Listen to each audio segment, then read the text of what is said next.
book of 2 Corinthians, chapter 2, verse 11. Lest Satan should get advantage of us, for we are not ignorant of his devices. I want to start off giving all praise, honor, and glory. Call Allah, Allah, Yahweh, Ba'ashem, Yahweh Shah, Ba'ashem, Rachakadosh.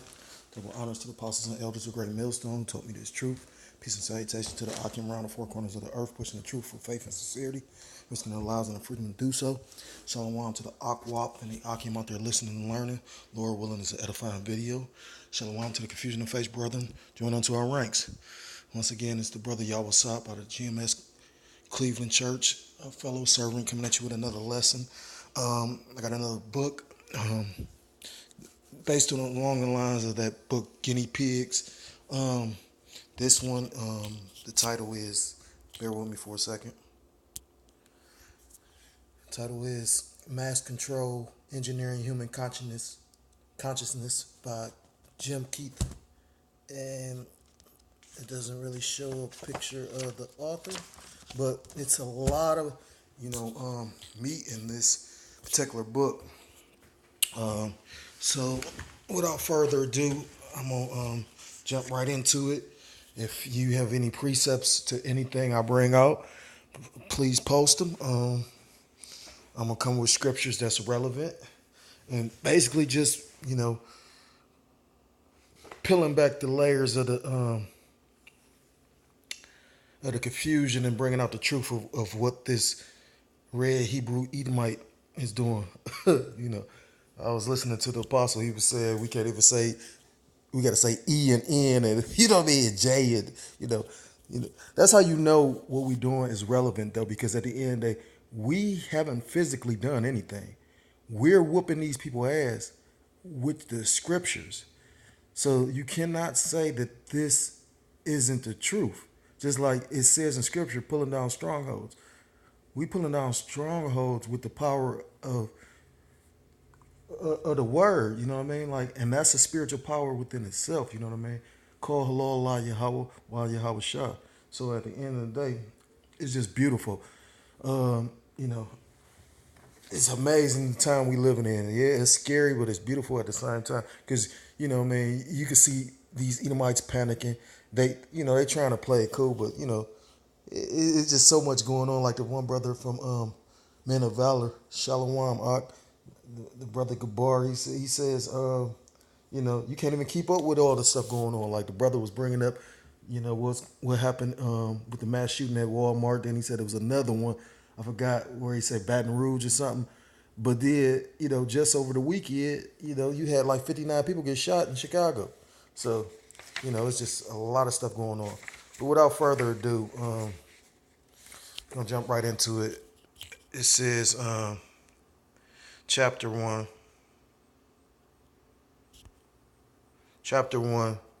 It says, agents of control. Agents of the world's elite have been long engaged in a war on the populace of Earth. Greed is the motivation for this war. A greed so pervasive that it encompasses the planet and all the beings on it. But in recent times, a philosophy has been used to justify that greed. Bear with me for a second.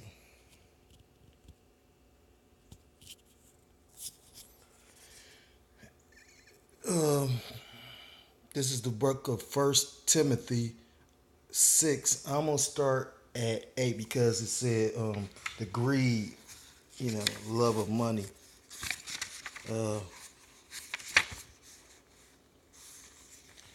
This is 1 Timothy 6 and 8. And having food and raiment, let us be therewith content. Verse 9. But they that will be rich fall into temptation and a snare and into many foolish and hurtful lusts, which drown men into destruction and perdition. Verse 10. For the love of money is the root of all evil, which while some covet after, they have erred from the faith. And that's the point I wanted to get, because at the end of the day, we're going into, the greed of these elites, like the book name, you know what I mean? For the love of money is the root of all evil, which while some covet after. And that's going to be their downfall at the end of the day. It says in scripture that, they're going to try, silver and gold is not going to save you in that day. You know what I mean? You got this guy, Donald Trump, in office trying to manipulate to keep this weak-ass country, keep it going as long as he can. That's why he's putting tariffs on China and all these other countries because he's trying to get as much as they. I mean, basically at least trying to keep this going as much as because they're trying to, that's the thing. They want everything to be in a systematic order. You know what I mean? That's why they said order out of chaos. You know what I mean? Um, it says it is the philosophy of mass control that ultimately aims at dictating every aspect of human life, even remodeling man's perception of reality and himself.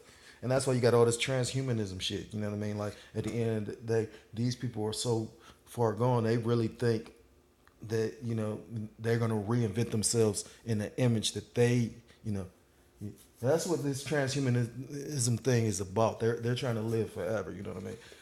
It reminds me of that movie Pacific Rim, and I never got it until after coming into the truth. You know what I mean? Basically, that's the end of days in a different kind of way. They send it. The Most High was sending creatures to destroy the world. Well, what did man do? They came up with technology to fight against it. Yeah, you know what I mean? Even had Idris Elba in it. Remember? It says, although the lust for control can be discerned since the beginning of recorded history, a nexus of particular importance arose in Germany in the later half of the 19th century as the country increased in military and industrial might, becoming the strongest power in Europe. A revolution simultaneously took place in German philosophic and scientific thought that paradoxically would spread through the world to create positive technological change as well as to birth innumerable toxic children, according to one source. And when you go into Germany, that's those are supposed to be the wisest of those Edomites, the men of Teman. You know what I mean?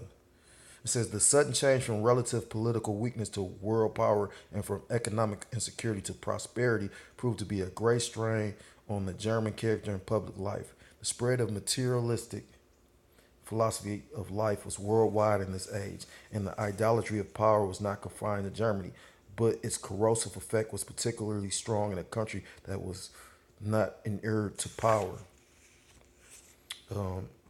Page 10. One aspect of this transformation, this idolatry of power, was a negative transformation of the psychological sciences.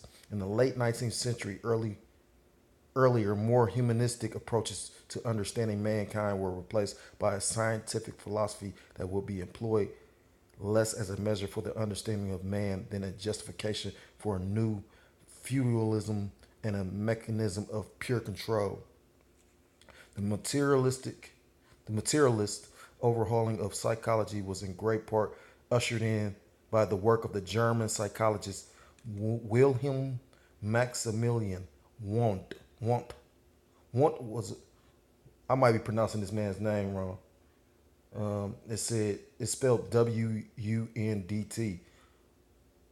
Wundt. Wundt was a professor of philosophy at the University of Leipzig and in 1875 establishes the world's first psychological laboratory there.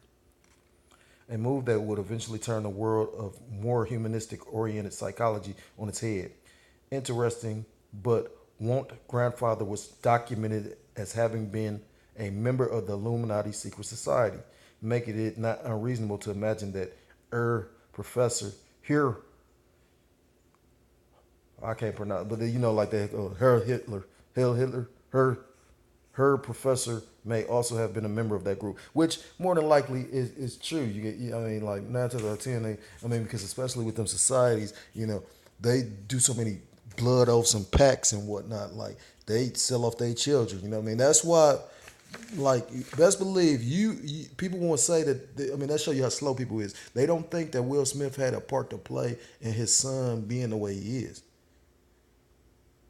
That's just like, for instance, if a man goes into the he follows the path of like honing his body into a perfect specimen of a physique of muscle tone, he's going to pass those genetics on to his seed.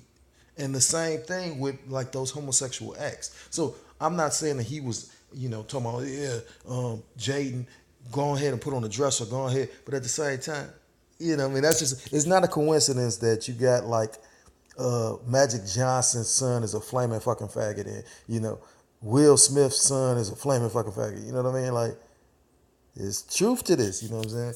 So at the end of the day, you know, these people, they actually like make pacts and oaths and whatnot. That's why it says in scripture, swear nothing. It's multiple scriptures that say make no oaths, roughly paraphrasing. So you know, at the end of the day, I could see you know, him being a member as well because they recruit within. You know what I mean? Because 9 times out of 10, you know, uh, like for instance, if you ever seen that movie, damn, what was it? It wasn't the Da Vinci Code. Remember how the grandfather, he was like the grand master of some kind of secret society, and although he didn't have his son, he was basically teaching the little girl, you know, stuff without her knowing it, without nobody knowing it. I mean, you know, you raise the custom, you know, they basically they you'd be surprised. Like you'd be surprised just like in the ghettos or in the hoods or in the projects. You know, I can say for one, in the city I live in, I know for a fact, you know, guys be doing Masonic things and not realizing that they're doing anything that's Masonic. I'm gonna stop there.